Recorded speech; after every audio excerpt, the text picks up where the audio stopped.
Good afternoon. Again, for the record, Sheriff Al Nienhuis. It's spelled Nienhuis, and it's pronounced Nienhuis. And I have Sheriff Nacco here with me from Pasco County, and Mark Burtnell from FDLE, and they'll both be talking a little bit about their areas of that they're in charge of and things that happen in their county and so forth. As with most of these things, there's a couple ground rules that I need to say. Number one is that the information now is extremely preliminary. FDLE is actually right now interviewing some of the deputies involved and working on their investigation. So the information we're getting is extremely preliminary and subject to change at any given moment. So I want to go on record as that. The second thing is there's a lot of crimes oftentimes that are intertwined, and this is no exception. This actually kind of started in Pasco County with a home invasion. Sheriff Nacco can talk a little bit more about that later, but it happened either late last night or early this morning. Of course, through their investigation, they developed some leads and some suspects, and were actually, that kind of led them to Hernando County. About 6:45 this morning, not too far from here on Hollyhock, or Dandelion actually, on Dandelion, we had a vehicle arson, a fire that we believed to be intentionally set, and it was an arson. And so we were investigating that. Unbeknownst to us, it was related. It turned out to be a stolen car and somehow related to that home invasion that occurred in Pasco County. Around that same time, or later on, later this morning, early this afternoon, Pasco found a couple individuals, suspicious individuals that were they believed to be related to the home invasion on their side of the county at a gas station on County Line Road here. One of the individuals had some burn marks. Ironically enough, one of those individuals, you may remember, we had a case here where a subject was shooting a dog with a BB gun and shot that dog several hundred times, and that person is involved in this too, and actually relayed to us that one of the suspects, a male in this case, was possibly at the house on Hollyhock. Detectives, working with Pasco detectives and so forth, were in the process of trying to get a search warrant to find out if that individual actually was on Hollyhock.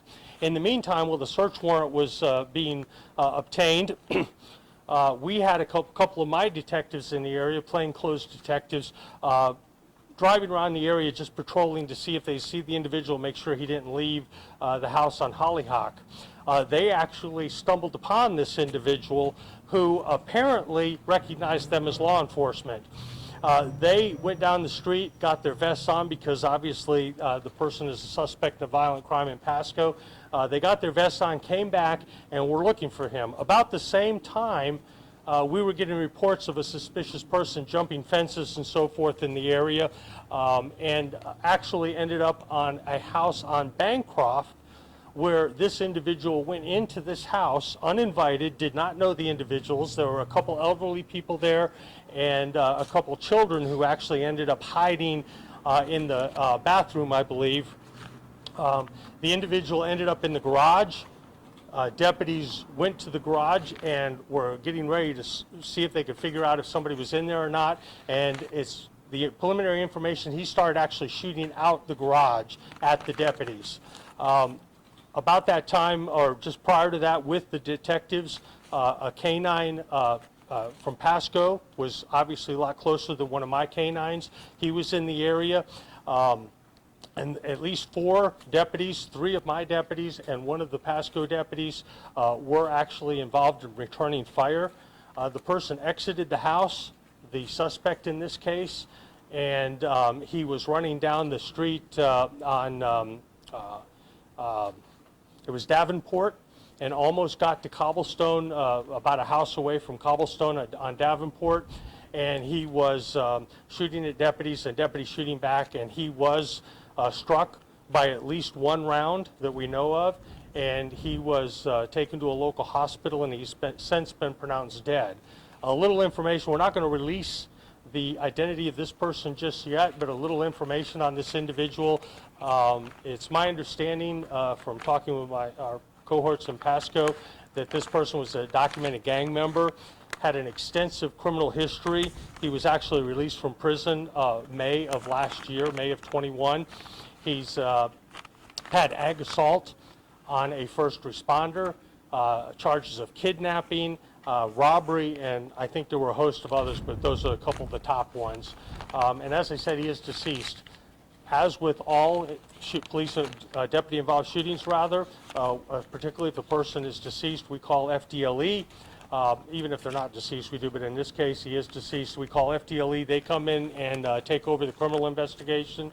And so those deputies, I'm sure Sheriff Nacco's the same, will put my 3 deputies, and I'm sure he will also put the deputies on administrative leave pending the outcome of this case. It's also my understanding there's some video that we'll probably be able to get to you later, maybe some body-worn cameras from Pasco, as well as some surveillance video in the area of the shooting that we might be able to release with the permission of FDLE, since they now have the case, the criminal case. So with that being said, I'm going to turn it over to Sheriff Nacco, and maybe you can talk a little bit more about the home invasion and what kind of precipitated all that investigation. So Sheriff Nacco. Thank you. I want to thank Sheriff Nienhuis and Hernando County Sheriff's Office, with our members working along, and Special Agent in Charge Mark Brunell, FDLE. I can tell the heroism of the law enforcement officers is second to none, and the work they did out there, just tracking down these individuals, turned out to be very violent individuals, was tremendous. It's sad there's any loss of life. At the same time, is the suspect dictated our actions. Had he turned himself in, had he given himself up in handcuffs and just said, hey, I'm done, it would all been fine. He started shooting at us. He started shooting at law enforcement officers. They had to defend themselves, and that's what they did. This all precipitated from early this morning around 2:30 a.m., and like Sheriff Nienhuis said, this is all still preliminary information. A lot of information we still cannot release at this time. Around 2:30 a.m. In Hudson, so it was around 52 in Moon Lake area, about 12 miles from here. There was a home invasion robbery. It was an 89-year-old male who was at home. We do not know if he had any connection with these individuals. They go into the unlocked house. We believe there was 2 females and a male there. The one female we believe was outside, was the driver. Inside the house went the male and one of the females. They tied him up. They stole his vehicle. That was the vehicle that ends up the arson was involved in. And they took off. So this is where the detectives come in. The detectives did a phenomenal job searching the area, looking for videotapes from anywhere, linking it all together, and that's what they did. And that's where we partnered up with Hernando, because we started putting these pieces together and realized as it crosses over to county lines. And that's one thing. Law enforcement officers, we're going to work together because criminals know no boundaries. And so we're going to work together to solve this, to help the victims of the crime. The elderly man, he's 89 years old. He's okay. He was able to free himself at that scene, and that's when he called 911. So, I'm just going to piggyback some of the things Sheriff Nienhuis talked about. The Pasco Sheriff's Office will be releasing the body-worn camera from our member. We already talked to FDLE about that. It will be released. They're working on it right now. On that, you will see heroism. You will see discipline. You will see training. That's what came into play. As this was going on, our members were getting information there were people in that house. The individual was shooting outside the house. Make no mistake about this. If the individual started firing rounds that were going inside the house, we would have attacked, we would have gone inside that house, we would have neutralized the suspect, and we would have rendered aid. We would not have hesitated at all. But all those rounds were coming out. And they were trying to, they were not going to fire rounds into that house, God forbid, hurting anybody, innocent victims inside that house. That discipline was unbelievable, what you will see on this video. The other part of it, too, is after the suspect was shot, they did render aid. Unfortunately, he succumbed to his wounds, but it goes back to what I said before. His actions dictated our actions. His actions of shooting at us, we will return fire. Make no mistake about that. This is one of those things that I go back to. In our society, unfortunately, there are people out there that will harm law enforcement, that will do everything they can to harm law enforcement. This individual's record, as Sheriff Nienhuis talked about, he is a convicted felon, known gang member, ag assault on Leo, robbery with a deadly weapon, kidnapping. These were things that were in his background. This is the type of individual that no matter how much we pleaded with him to give himself up, he did not want to do that. I go back to, thank God that none of the innocent victims were harmed. We are getting them with the chaplain corps, with victim advocates. They will be consoled because this is a traumatic event for them. Same with our members. They will be out on administrative leave, but at the same time, this is traumatic for them and their families also. So we'll be getting them help too. This is what it goes back to the holistic part of law enforcement. We train people, we put them out in, unfortunately, very dangerous situations, and then afterwards, we have to help them because there's a mental health component. The mental health component for the victims, a mental health component for our members, for both agencies. So this is where we work together, this is where we're hand in hand, and this is where we recognize in our community we are going to ensure that you're safe. We're going to work as hard as we can, and those members put their lives in harm's way to protect our community, and I thank them for their heroism. With that, I want to bring up Special Agent in Charge Mark Brutnell, FDLE. Thank you, Sheriff. Again, Mark Brutnell with FDLE here in Tampa. Based off, we have a memorandum of understanding with both Hernando County Sheriff's Office and Pasco Sheriff's Office to work any of their officer-involved shootings. And obviously we have that today. This is, as both sheriffs have said, a very fluid situation, preliminary. We do have some digital evidence that we will be releasing through the Sheriff's Office here shortly. We have a crime scene, active crime scene to work. We have several witnesses to interview, officers that were involved in the shooting to interview, witness officers, civilian witnesses. We have a lot of stuff going on now, so I think it's important to just let the facts come out as they do, and we'll get to the bottom of it. We're working with the 5th Circuit State Attorney's Office. We will write a very comprehensive report when we're complete, provide them with that, and they will render any decisions. To echo Sheriff Nako's statements earlier, this had the potential to be very, very bad. They had 4 people, innocent victims, in the house minding their own business in the midst of a home invasion. And these deputies and detectives showed great restraint. Unfortunately, they had to use deadly force, and that's why we're here. And so we will investigate this from beginning to end and turn over our findings to the State Attorney's Office. With that, I'll turn it back over to Sheriff Nienhuis. Thank you. Just to give you a quick timeline, we originally called out with a suspicious person when the deputy saw the individual. It was about 1:20 this afternoon. About 1:50 is when they were engaged. The shots were fired, and the person was in custody at about 2:05 this afternoon. So things happened fairly quickly. Obviously, a lot going on. We're still trying to figure out what exactly occurred, but we probably won't be able to answer a lot of questions, but any of the 3 of us, if you have any questions, we'll be happy to try to entertain those. Sure. When we talk about the suspect in this case, so he was in jail and was released in May of 2021. Why was he in jail, and what's the reasoning for his release? I'm not sure about which cases, the previous ones that led him to be in jail or prison at this time, and why he was released. We'll still get that information. We're still notifying next kin before we can provide you his name and date of birth. But it goes back to the fact these are very dangerous individuals. These are people that, he has a long history, as you heard, in there for 11 of the last 16 years. And so, this is somebody that obviously was not going to go back. And this is unfortunately what we're dealing with in society now. We're dealing with people that, are going to harm law enforcement. They don't care about life. This is one of those things that is making it scary for law enforcement officers out there, because we used to be able to go out there and people would just say, okay, I understand, I'm going to give myself up. That used to be way unfortunate. It used to be. Now more and more you're seeing violence. You're seeing the violence towards law enforcement. This guy's individual background, ag assault on law enforcement, the kidnapping, the armed robbery. This is a very violent individual, and these are the ones that need to be in prison. These are the ones that need to stay in there. Those who have a drug addiction, a mental health issue, we need to get them help, because that's a healthcare issue. But this is a very violent individual. These are the ones that I think we can all agree upon need to stay in prison. Sheriff, when the suspect was shooting at deputies from the garage, I believe, when deputies were shooting back, were the individuals inside the home in any danger of being hit by any gunfire, do you know? From my understanding, although Sheriff Newton has follow up on this, from my understanding, talking to the deputies, watching the video, all the rounds were coming out. Sheriff Newton's deputy took around the glass, but all the rounds were coming out. And that's why I go back to the point. Every round that was being fired was coming out. They were very fearful of returning fire inside, because if they were going to return fire inside, we did not want to hit an innocent person. But let me go back to that other point. Had, God forbid, they heard shots being fired and a lot coming out, they would have charged inside that house, they would have neutralized that suspect, and they would have rendered aid. That is a training that we do. I know Sheriff Nienhuis does it, but that is something we do in Florida, that we do not wait, we do not sit outside, we will go into those hot situations. Can you explain a little bit more about the home invasion that happened in Hudson? In terms, you had mentioned that they stole the elderly man's car. Was there anyone else that was in that car as well? So he was inside the house. They had stolen the vehicle along with some other items inside. As our detectives caught up with them later on and identified them, we saw some of the stolen items. So we clearly linked the 2 females to that home invasion robbery from earlier. And so those people are also arrested?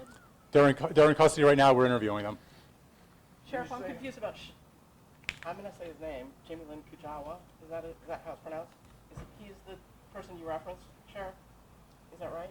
Which The dog. The person The, who was, there was one of the I'll let you female. know. Yeah, one of the females that was involved, and we're not sure exactly how, but and the house that we were going to on Hollyhock was related to that crime with the shooting of the dog with the BBs, the several hundred rounds into the dog's paw. I'm not sure exactly how they were related, but my deputies were saying that at least one individual in that house is the individual who's arrested on that. And it's my understanding that the person didn't show up for court today, so you can draw your own conclusions on that. But we're still trying to get to the bottom of exactly who's involved and how. But they were definitely related. So Sheriff, to confirm, one suspect dead, 2 women in custody, correct? Yes. Yeah. One of them had gang ties, or are all of them connected to it? The only one we're sure of, I think, is the deceased had documented gang affiliations, yes. No, I don't think there was not that we know of, I don't think there was a whole lot of time because it was 6:44. You know, when the home invasion occurred, 6:44, we found the car burning. We didn't know when we first found it. We figured it was an arson. We weren't surprised it was a stolen vehicle, and it was near Hollyhock on Dandelion. And then, you know, as the day unfolded and detectives started talking to each other, it all started unraveling as to what likely occurred. And then, fortunately, some keen investigative work in Pasco finding those females and getting even more information and then putting 2 and 2 together and realizing that this particular male was one of the ones involved. So. And the women that were found, those were the people who had burn marks at that gas station? At least one of them, yes. Was it a break-in in the home invasion, total break-in, I or how did that go down? think it was Or knock on unlocked. the door, and how you lure somebody out? There was a door that was unlocked, and they went in through an unlocked door. And what do you preach all the time? As I say, I mean, it goes back to lock your doors, lock your car doors, lock your home doors, and that's what we're going back trying to talk with the victim in that case to see if there was any relation between himself and those suspects that were involved to find out why that house was picked. And I'll tell everybody, the vast majority of the time in a home invasion robbery, they know who they're going after. It's usually a house where they have a relationship with somebody. They know there's something of value in that house, and that's why the house is targeted. I'm not saying in this case we don't know yet, and that's why we're working. Why was this house selected? However, it was unlocked, and that's what led them to get into that house. Were there any deputies injured at all? The only injury that's been reported so far is what I'm told is a very minor laceration from some glass that may have been the result of a bullet going through some glass and hitting the deputy in the face near the eye. Fortunately, it does not appear that the eye was damaged, and that deputy was at the hospital. I'm not sure what the prognosis is yet, but I was told at least preliminarily it was a very minor issue compared to what it could have been, obviously. They rolled up in their cars, is that how that? What's this? The squad cars, did they have? Yeah, again, you can imagine in something like this, in a very short period of time, there was a tremendous amount of confusion going on and trying to figure out where the bullets are coming from. And as Sheriff Nacco said, trying to evaluate what your next course of action is and trying to take cover. And at least the preliminary information I had, and this is not verified, that one of the rounds may have come out towards the deputies through some glass, and that glass may have nicked one of the deputies who was close to that door to get ready to go in and check the garage, I believe is where it was. Again, that's not verified, though. Oh, excuse me, one second. I'm going to follow up on that one, too. So having watched that video, I mean, I get it. People can watch TV shows, people can watch movies, and they think what the real life is, and it's not the real world. I can tell you what you saw, what you will see. Once that is released later on, what you will see is absolute heroism. You will hear the deputy, the Pasco deputy that's involved, you know, saying, hey, the round just came past our head. You will see the Hernando deputy, you know, the glass coming at them. You will see this stuff. And I'll tell you, you talk about brave women and men that will put themselves in harm's way to protect other people. That's what this is all about. That's what this video showed. It showed heroism out there. And I mean, they go back to cover. You know, you hear somebody yelling, get your helmets on. Those rounds are coming in. They get your helmets, calling for shields, calling for equipment. So, you know, when everybody hears out there about, you know, law enforcement, they need equipment, they need tools. Well, training is critical. They have training, you need the equipment too. And those equipment save lives today. What type of weapon? Do we have that? Can you release that yet? I saw the weapon. I don't know if you want to talk about it, but it was a handgun. We'll say that much. Of the suspect, yes. And the deputy who was injured by the blast, is that Hernando? Yes, that was a Hernando County deputy. So, you know, as Sheriff Naco said, you just can't really imagine how much chaos is going on when rounds are being fired and deputies are pulling up trying to figure out, and you can imagine pulling up to a scene. You don't have the luxury of watching TV and having all the background of what happened in the last 5 minutes before you got there. So as deputies are pulling up, it can be very chaotic. And as the Sheriff Naco said, it takes a tremendous amount of courage to jump into those types of issues. So Yes, ma'am. It was both Hernando and Pasco County deputies that were there at the shooting. Correct. It was a Pasco County K-9 that happened to be close because we were calling for K-9, and our K-9 was quite a ways away. And obviously, we had the suspect in a very small geographical area, so we wanted to get K-9 there as quickly as we could. And of course, Pasco is quick to help us out, and we go south into Pasco to help them if they need anything. If we happen to be on the south end of our county, we'll go in to the north end of their county, and vice versa if they ask for help. Can you say, Go ahead. Can you say how many were there altogether at that scene? Well, there were several deputies there at different times as it's unfolding, you know, arriving. But initially, there were 4 that I'm told initial reports are that 4 deputies fired their weapons. 3 of them are Hernando County deputies, and 1 of them is that Pasco K-9 deputy. Sure. The closed-out stolen car, is that still there? What was the intersection again? Dandelion? It was on Dandelion. I don't know the exact address. I was just getting a lot of quick information before I got here, and since it was 6:44 this morning, I'm sure that it was processed. And again, all that occurred before we may not even, I'm not even sure if it was in the system reported stolen. It probably was. We probably found that out pretty quickly. But at that point, there was nobody around it. We didn't know who the suspects were. Pasco was working it on their end. We knew we had the car shortly thereafter that was involved. We certainly didn't know, at least initially, it was involved in Hollyhock until we started talking to the other 2 suspects, or Pasco started talking to the other 2 suspects in Pasco County, saying that Hollyhock was related, and one of the suspects might be in Hollyhock. But he obviously wasn't there when we were trying to get the search warrant. He was actually running and ended up over on Bancroft. So. Sheriff, did the suspect escape from the back of the home, or do we know how he got out of the home? That's still we're still trying to figure it out. It looks like he may have come out the back because the deputies are being interviewed by FDLE, but it looks like he may have come out the back of the house and then got out on Davenport, I believe it is, and he got out on Davenport, and he was actually on the side of a yard when he was engaging deputies out in the open, and that's where he was shot and was fell down there, and then was treated by deputies initially, and then EMS taken to the hospital, and he was pronounced at the hospital. Have the women been cooperative so far in the questioning? Do we anticipate charges? The females? Yeah. Obviously, there was some cooperation there, but I don't know if Sheriff Naco wants to talk about that, but that's still very fluid too, and obviously that's kind of secondary to this. But yeah, as of right now, they are talking to our members. We pretty much got them on the scene with stolen merchandise, so there really wasn't much for them to have to admit to that we already discovered. But it goes back to our detectives. I give them total credit.